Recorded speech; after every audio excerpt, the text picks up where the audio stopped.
In this video, I'll be looking at how our music video and ancillary product uses, develops and challenges normal convention. We looked at two different theorists, Mark Goodwin and Carol Vanellis. Carol Vanellis' main theories kind of lead around using bass tracks, broken up edits, differently to what you'd see in normal film, like in TV dramas where it's all very go with the flow, but in music videos it's quite broken up and you jump between different bass tracks a lot and different clips of other things, and then things like establishing shots and trying to create an image of the performer or the artist.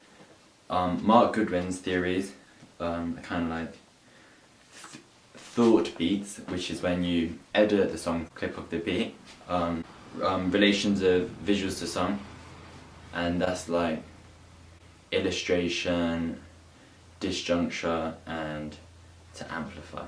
So for Carol Vanellis' theory, we were pretty conventional with them. I don't think we really challenged many music theories anyway because it's such a wide array and we don't have budget and stuff to do incredible things.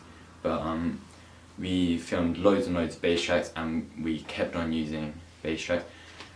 We probably filmed about 8, but then we eventually only used 6 because the bass tracks we weren't happy with them, or just that we wanted to have some kind of coherency in our music video, so we didn't want to keep on flipping to new locations and new things.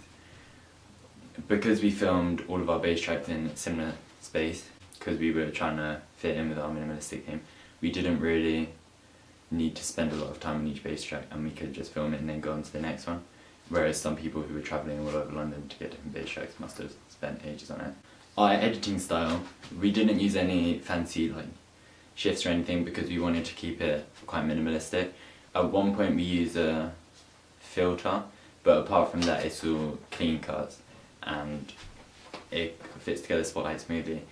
We were trying to follow the conventions of like a alternative music video that was kind of in like a suburban feel.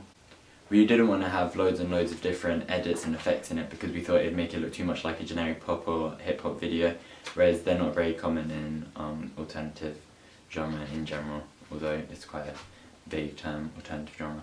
I think we had our establishing shot, which is meant to be one of the most important shots, was filmed on a different camera and we put in some fancy effects for it because we put in the title of the song and the artist name.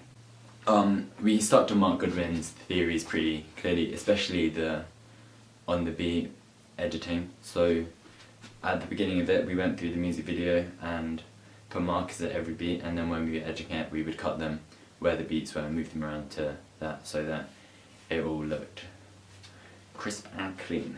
With our relation of the visuals to the song, it was pretty much an illustrative feed. Our music video had a very high proportion of narrative in it compared to a lot of others, and the artist performance bit was about equal to the amount of narrative that we had. The narrative in the actual song was already very strong, so we tried to keep to that more or less.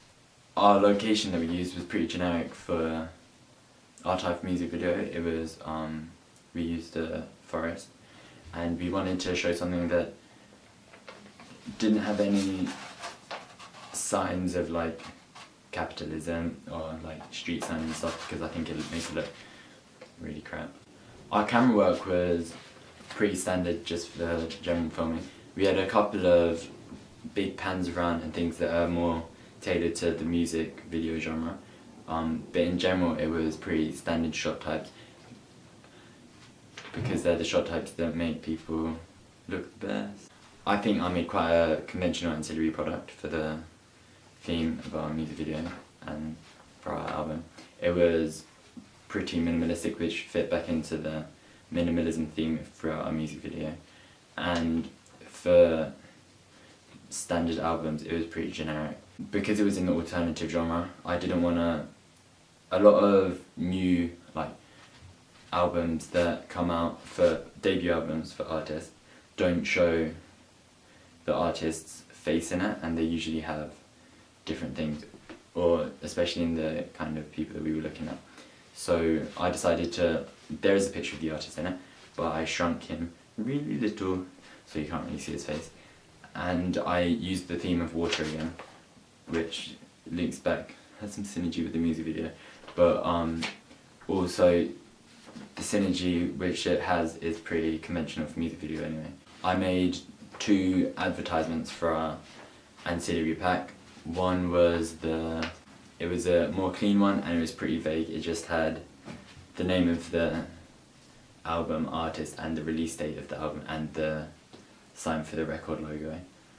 I then remade it because it didn't have enough information on it, and I made a more generic one which I think, although the other one was more suited to the conventions of the genre that we were looking at, the other one was more tailored to get marks, and it had reviews on it and other stuff, and a Mercury Prize thing, which it didn't actually get.